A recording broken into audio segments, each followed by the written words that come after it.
হাতে মোবাইল নেওয়ার কারণে ভিডিওটা বয়স করতে পারিনি, তাই লাস্ট থেকে বয়স করছি।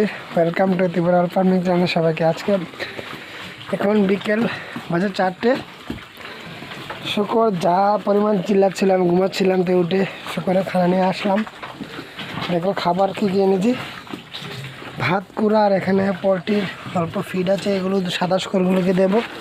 এগুলো দিই, দেখো আমি এভাবে সাইডে দিচ্ছি। আর এইভাবে দিলে খাবার শুকনো করে মেখে দিলে একদম তোমার ভাত কুড়া কিছুই ওয়েস্ট হবে না। আর তুমি যদি ট্যাঙ্কিতে আমি জল দিয়েছিলাম, জল খেয়ে নিয়েছি, কারণ খাবার তুমি যদি ট্যাঙ্কিতে দাও তাহলে কুড়াগুলো একদম থেকে যায়, আর কুড়াগুলো খায় না, ওয়েস্ট করে বেশি। তার জন্য আমি কুড়াগুলোকে একদম শুকনো করে ভাত একসাথে মিক্স করে নিয়েছি। দেখো এইভাবে মিক্স করে নিয়েছি, কোনো কিছু ওয়েস্ট করবে না, একদম আরামসে সব খেয়ে নেবে। আর ট্যাঙ্কিতে অল্প অল্প জল দিতে হবে, তাহলে কোনো সমস্যা হবে না। বা শুকরের সবটা খাবার খাবে। আর আমি এই শুকরটা কদিন করে ডাক বেরোবো, তাই পোলট্রি খাওয়ানো দিচ্ছি না। এই সাদাগুলোর জন্য পোলট্রি খাওয়ানোটা আমি এখানে এনেছি। এই দেখো এই দেবো। আর এখন প্রচণ্ড রোদ, বিকেল 4-4:30 বেজে গেছে। এই টাইমে আমার ট্যাঙ্কিটাতে রোদ লাগে, সারাদিন রোদ লাগে না বাসের জন্য। এখন 4:30 বাজতে রোদ লাগছে।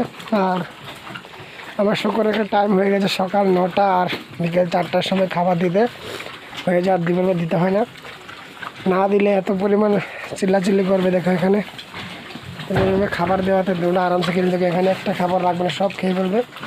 আর ট্যাঙ্কিতে দিলে তোমার যে কুড়াটা হয়, কুড়াটা তোমার ওয়েস্ট করে বেশি। আমি দেখেছি জল শুধু করে দিলে। দেখো আবার দিয়ে দিই, খেয়েছে। পুরোটা একসাথে দেবে না, খাবার অর্ধেক কমপ্লিট হলে অল্প অল্প করে দেবে।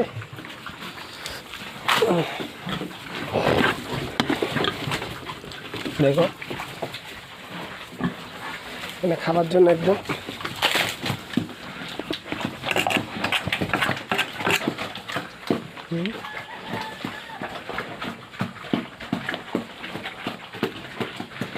কালকে ভাবছিলাম যে ব্লগ ভিডিও বানাবো, তাই টাইম করতে পারছিলাম। তাই আজকে ভাবলাম যে একটা ব্লগ ভিডিও বানাই।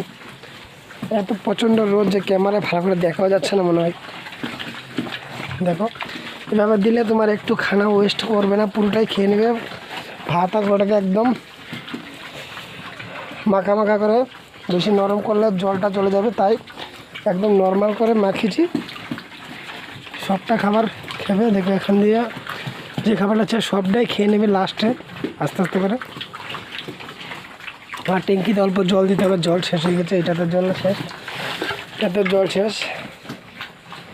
আর সকালবেলা রুমটা আমি ভালো করে পরিষ্কার করে দিয়ে গেছিলাম।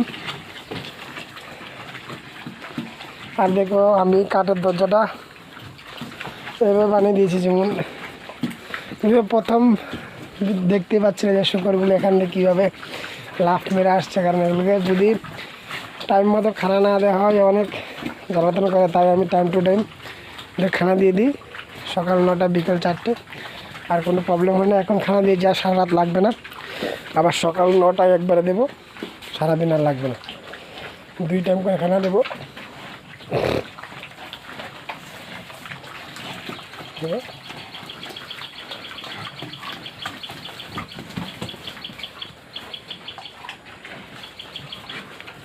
আর আমার চ্যানেল যারা নতুন অবশ্যই চ্যানেলটা সাবস্ক্রাইব করে পাশে থাকবে। এরকম ফার্মিং ভিডিও আমি মাঝে মধ্যে নিয়ে আসি বা রেগুলার দেওয়ার চেষ্টা করি, কিন্তু সময়ের অভাবে অনেক সময় দেওয়া হয় না। তাই ধন্যবাদ সবাইকে ভিডিওটা লাস্ট পর্যন্ত দেখার জন্য। পরবর্তী ভিডিওতে আবার দেখা হবে। তোমরা যদি কোনো সমস্যা বা কোনো প্রবলেম হয় আমার কমেন্টের মধ্যে জানিয়ে দিও, আমি এসব ধরনের ভিডিও বানিয়ে তোমাদের দেবো। ধন্যবাদ সবাইকে।